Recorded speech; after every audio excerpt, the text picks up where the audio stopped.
Gentlemen, welcome back to the Tiege Hanley Starting a Business, Building a Brand vlog. This one, big number 102. Before we get into what I want to talk about, I want to give you one update that is so incredible. It is incredible. New product. We got the new shipment of Tiege in the house, and it is spectacular. One product specifically is so unbelievably spectacular, and it deserves its own. It deserves a medal because it's been through the trenches. If skincare was a war, our PM moisturizer has seen some tough battles, including last time or like 2 times ago. There was a slight like fishy odor. Like people were reporting like it just doesn't like. So let me also say this. That certain people noticed an odor. Most people didn't. I didn't. Apparently, you would think that with a nose this size, check it, right?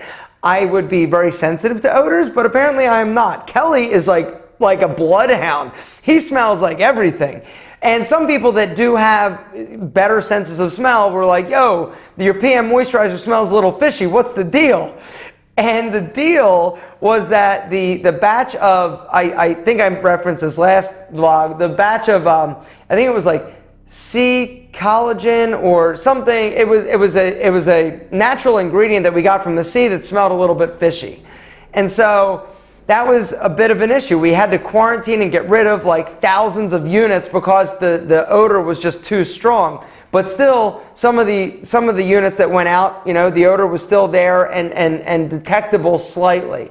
The new PM moisturizer is not only amazing in terms of smell, it's also a lighter color. It's like almost white, and that was the goal originally. And it's funny because our chemist, when we first developed Tiege Hanley, all of the product, well, not the PM moisture, or not the serum, that has a little tint to it, but everything else, for the most part, was white. And our PM moisturizer was also white. It looks very similar to our AM moisturizer. Well, our last lab, they used like the extract as opposed to like the raw ingredient. I forget exactly, but they did it wrong. And it's been like this like evolving like color, and then the longer the product was sitting in the bottle or the tube, it would oxidize and it would turn a little bit darker. But now we are proud to report that the new PM moisturizer is like white, and this is what the goal was. This is what we wanted from the beginning. No added dyes, no anything like that, but we were able to, or the new lab was able to lock down the formulas. But the new lab also had to tweak some stuff, and we may still tweak a few other little things, but at the end of the day, the products are awesome. I've used them, I've tried them, and they're fantastic. Our old products were incredible, but there were some things that needed to be better, and we are very proud of the current batch that we have. So who knows with the next batch? I'm kidding, kind of, not really. I'm nervous. Like the reason why we switched labs was because of consistency. I mean, we can't be a skincare company and every batch or every batch of products that we get is a little bit different. Like, we need to lock it, set it and forget it. You know, every single month, every single system, what you're going to get. You know the smell, you know the texture, and that's what you fall in love with. But that's one of the issues that we had with our old manufacturer. But that is no longer a problem, hopefully. We'll see. Batch number 2, still in the works. Some other updates. Ryan has continually been, Ryan is our old AdWords and paid traffic guy. He has been teaching, coaching, and meeting with Josh. And Josh has actually had a lot of work taken off his plate because of our new hire, Tom. We have 2 Toms now, Tom and Tom. I think one is being called Tommy, the other one is Tom, just for sake of not confusing people. Tommy is the guy who handles the shipping and logistics and a lot of stuff. He's been with us a while. After Anthony left, he was the next hire. Tom he recently moved back to Chicago and just a great guy, and he's doing a lot of customer service. He's sort of getting his feet wet and doing a little bit of everything, which is amazing because it's freeing Josh up. So Josh can do what he was originally hired to do, which is handle a lot of like the social media and you know, important stuff like that. And so everybody is happier. We are also interviewing a bunch of people. We've got a lot of great resumes for the marketing director position. Kelley is interviewing, and those meetings are going really well. Some super smart, engaged people. And so we'll see how that shakes out. Other updates, we are interviewing SEO specialists. The process to hire an SEO agency is very similar to the process that we went through hiring the agency to create the video, the Tiege Hanley video that we're not really using. So hopefully this goes a little bit better. Not that went bad, but something got lost in translation, seriously. Anyway, let's not talk about that. Let's talk about the fact that I said something on the last vlog that had me upset. It upset me. It upset me that there were some people out there that misunderstood what I was talking about. And really, it's just a lack of perspective and lack of understanding. In last vlog, Kelley, I'm filming a vlog. Hang on. I'm going to put you... Say hey to everybody. Hey, how are you? How's everybody today? They can't answer. How are you, Kelley? I'm great. So question. About our company, it's awesome. Hey, catch everybody up to speed a little bit, if you wouldn't mind, on the marketing director meetings and interviews that you've been doing. Well, I got to tell you, I'm kind of at a loss. I mean, I've met all kinds of candidates. Some are like have awesome skill sets, but you know, don't really fit into the culture of our company, and other people don't really have the skill sets we need. Other people, they've got tons of experience, but they're not the type of people that you think are gonna like roll up their sleeves and really dig down deep into you know, what it takes to be working for a startup. So I don't know where we go. You know, I'm still trying to find a perfect match for us. Okay, so I was wrong, guys. I thought the meetings were going better than apparently they are. Well, one of the things, Kelley, hang on, you're not going anywhere. I'm going to use your ass for this vlog. It's about time I had a little assistance. You know, one of the issues that we ran into is it was interesting because we had this one guy that we were really excited about, but at the end of the day, Tiege Hanley is a family, right? And everybody who we've hired so far, like we've gotten so lucky with hiring, right, Kelley? Very lucky.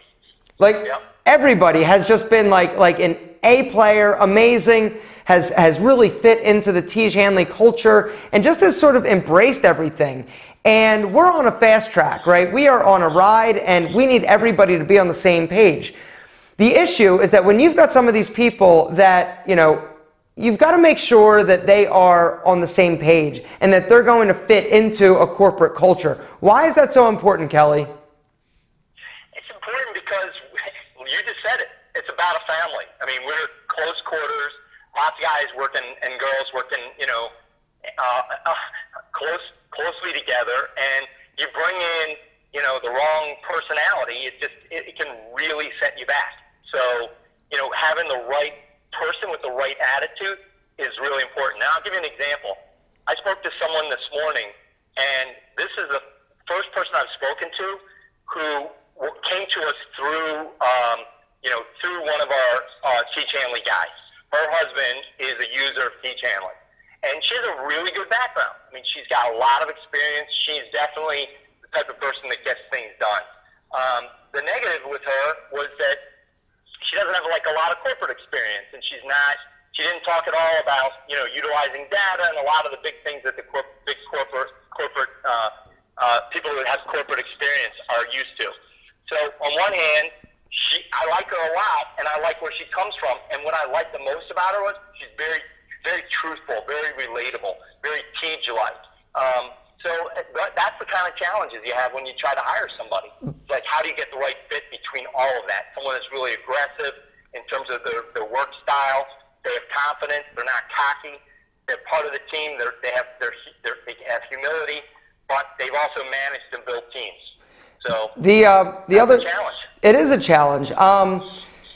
You know, one of the other things that's incredibly important for us with Tiege Hanley is this person that we hire is sort of like an upper level management position, and we need them to be engaged for the next 3 to 5 years. Like, we can't afford to get started with somebody in this level, in this position, with as much at stake as we have, and have them look for a better opportunity.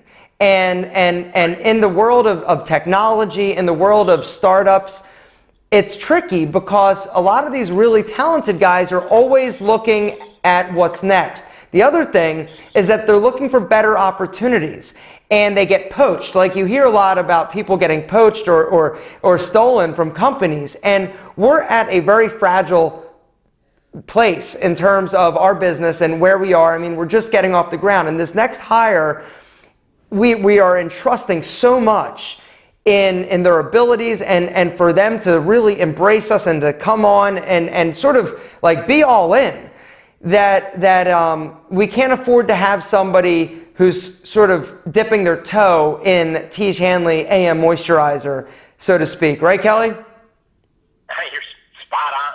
And I met a same exact characteristic you just described. I talked to a guy yesterday. Awesome guy. He's been doing a lot of stuff. Great resume, but he's in places for a very short period of time, and he's moving on. And it's like, I just question commitment, and I just question, like, is someone really up for the challenge? But it's hard to find that person. But on that same note, there is the issue, and this is just kind of like general information. In today's world, in today's job market, if you stay at one company too long, it almost can be seen as a negative. That commitment, just not moving, that workhorse, that guy who stays and just works really hard and doesn't actually look for other opportunities or advance, can also be a negative. Why is that, Kelley? Well, unfortunately, we've interviewed those guys too, Aaron, and you know who I'm talking about, a guy that we like a lot, but we're just like saying to ourselves, okay, you were there for, X number of years. In this case, it was over 10 years. It's accomplished a lot, but now we feel like, okay, have they lost their mojo? Are they at the point where they've got something to offer us? And if they do, then why didn't they do it at their previous employees? The other thing is that when you're at a company that long, you almost like develop bad habits. Right? Or you adopt the habits that company and the mindset of that company.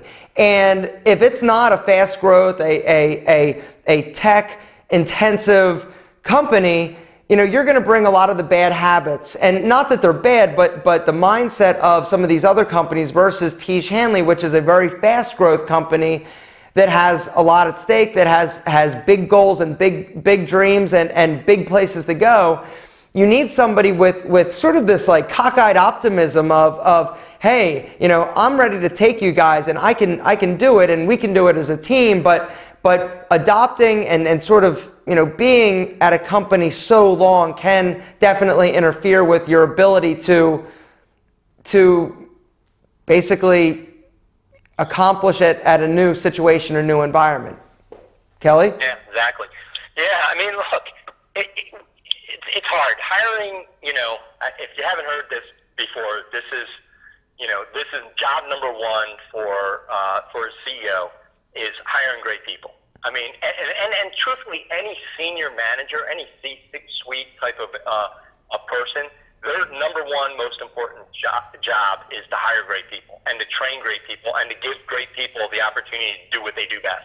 Give them all the skills, support, tools, everything that they need to do their best. And that's the number one job of a senior manager of any organization, and it's the hardest thing to do.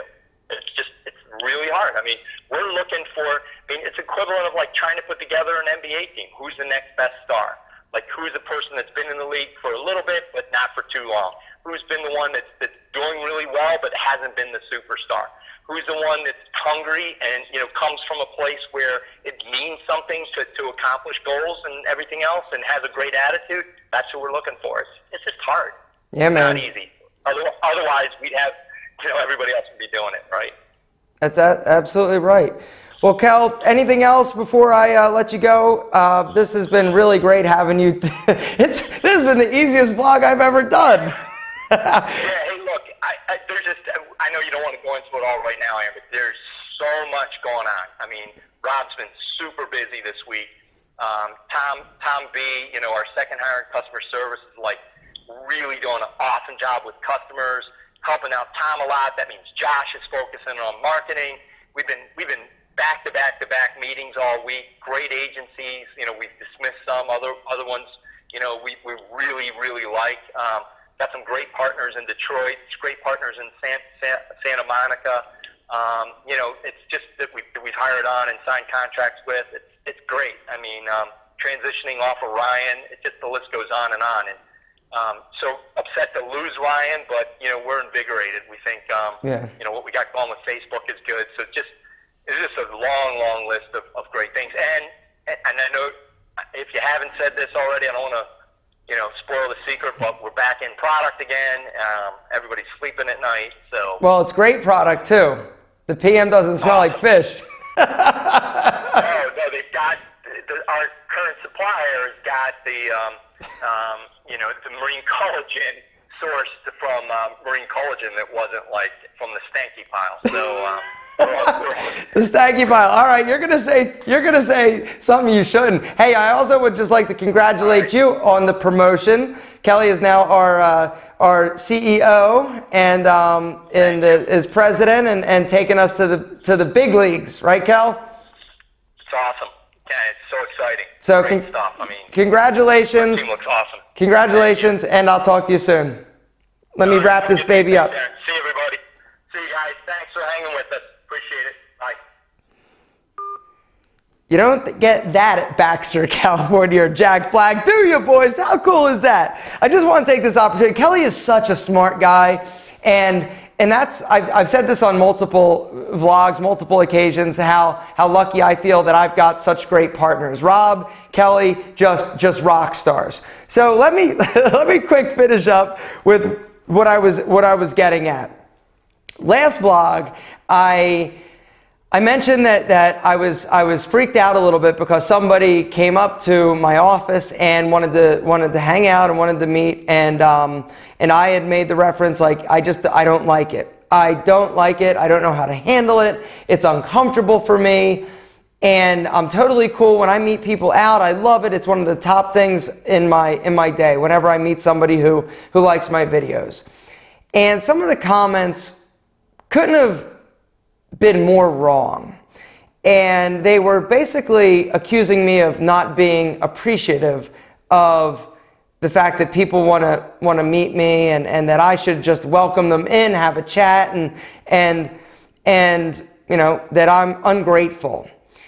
And there couldn't be, like, that's the thing, there couldn't be anything further from the truth. If you ever watch any of my vlogs where I get emotional, it's when, like, that is the most ignorant thing that I've heard on this vlog. The fact, thinking that I don't appreciate people, and that's the reason why I don't want people coming to my office. And then, you know, somebody made the reference of, oh, well, Rich Piana and Casey Neistat always take time for people.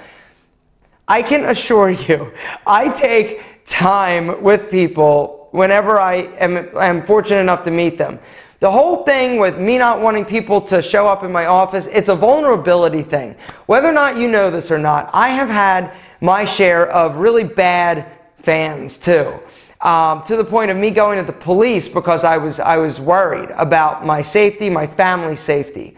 And so, you know, that's the thing that you just, unless you're in that, unless you, I think, experience this, you just don't understand. And you can't understand. You can't understand what it feels like to feel vulnerable and to feel a little bit weird about that. I mean, it's not that I'm ungrateful. That's the furthest thing from the truth. It's just about a privacy thing. And somebody made the reference like, oh, your office is public. No, it isn't. It's not a public building. I don't understand where, it's not like I have a hair salon or a store or anything like this. It's an office. It's not my home, but it's not public. not at all. I don't offer anything for sale here. This is just the place where I work. But it is not, I don't know, it just really upset me that there are people that actually think that I'm ungrateful, and that's why I don't want people to stop and why it feels weird. It's because I'm scared. At the end of the day, I'm scared of my safety to some degree. And it's cool meeting people out, but I've had some really scary things happen. And so unless you've had them happen or a loved one have had them happen, you just don't understand. And so I guess I shouldn't expect you to understand. And it's not like it's a poor me thing. It's just there's so much upside to doing this and doing YouTube and being a YouTuber. Like the upside is like infinity times it's a multiple of like a million, as opposed to the negatives. But there are some negatives, and that for me is one of the negatives. I am a private person to some degree, and I keep my family private. I want to feel safe. Like, why is that hard to understand? One more thing on a lighter, more Tiege Hanley note before I wrap this up. Last vlog, I asked you your opinion on the new acne system. Should we change the look of it? Should we keep it the same and just call it acne? And overwhelmingly, the majority of people thought that we should change it, we should tweak it, make it different. I think we should modify it some, but I don't know to what degree. And so what we're going to end up doing is having our artist or our designer create some renderings, like 4 renderings of different packaging, like we did on the initial Tiege Hanley packaging. And we're going to send that out as an email to you guys. Not yet. It's going to be in the next few weeks. And let you guys vote on your favorite so that you guys will pick the acne packaging. So if you're not signed up for the newsletter, make sure to go to Tiege.com and sign up. And you guys, once again, will be the deciding factor of what the acne packaging looks like. So thank you in advance for your help, and thank you for everything and being a part of this. We love you more than our double monk strap shoes, and we'll see you next week. Guys, if you've got any Tiege Hanley or business-related questions down in the comments, let us know, and we'll be sure to answer a few of them next week. Guys, thanks so much. I appreciate you very, very much, despite what some people think. Seriously.